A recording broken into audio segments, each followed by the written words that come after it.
After 2 years and an agonising final few hours, signs of movement. Filmed by our team inside Gaza, Red Cross vehicles snaking through its devastated hellscape with hostages on board. Then into Israel. The roads lined with crowds cheering their return. The 20 hostages, all of them men, were then flown from southern Israel by helicopter. Their ordeal has traumatized an entire nation. Their release freeing Israelis from that torment. After waiting for so long, the agony is over. For those who were kidnapped and their families who feared this moment would never come. Guy Gilboa Delau was abducted at the Nova Music Festival on October the 7th, reunited today with his family after so long, all of them overwhelmed with joy.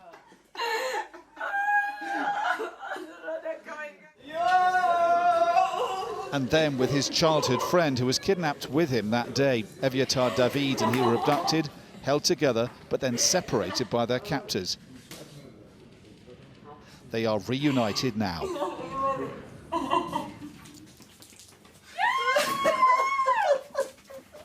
Etan Moore was also kidnapped at the music festival, hugged for the first time in 2 years today by his parents. "You are alive with 2 arms and 2 legs," says his father.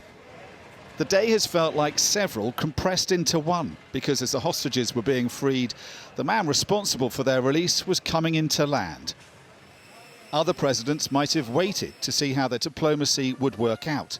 Not Donald Trump, here undoubtedly to bask in the glory, but also keep up the momentum for a deal he believes could transform the region. We have seen other American presidents lauded in Israel's Knesset, but never quite like this. This was the first of what would be at least 20 standing ovations.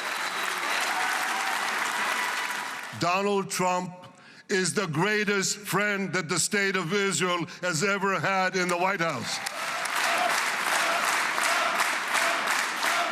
President Trump is thought to have forced Israel's Prime Minister to agree to this deal. Benjamin Netanyahu, though, told the Knesset the war is over. The last 2 years have been a time of war. The coming years will hopefully be a time for peace. Then the president spoke for over an hour. Never forget and never again. Stopped repeatedly with applause. And once by protest from Israeli Arab and far-left politicians. Donald Trump was emphatic. This is the start, he says, of a new dawn. This long and difficult war has now ended. You know, some people say 3,000 years, some people say 500 years, whatever it is. It's the granddaddy of them all.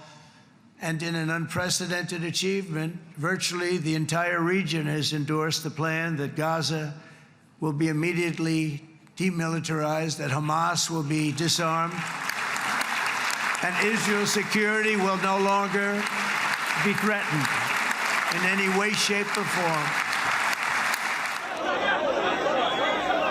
On the West Bank, they were welcoming home their captives, more than 250 long-term prisoners released from Israel's jails.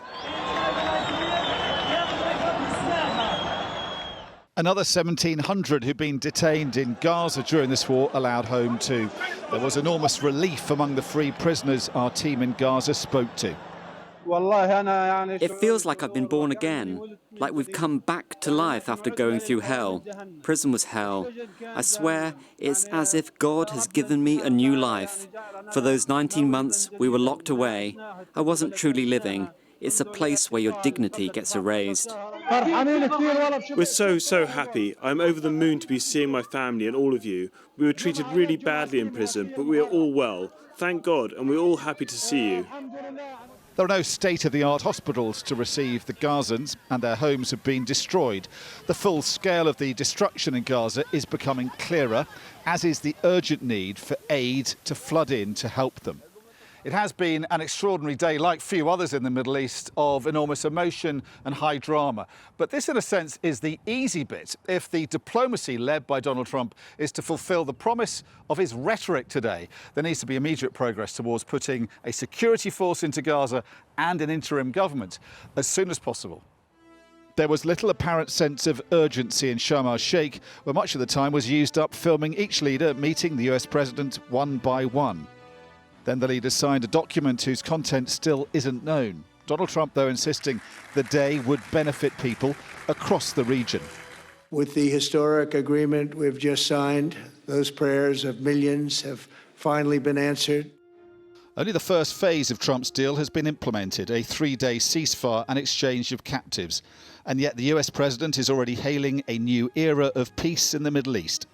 He must now start the work of making that come true. Dominic Waghorn, Sky News, Jerusalem.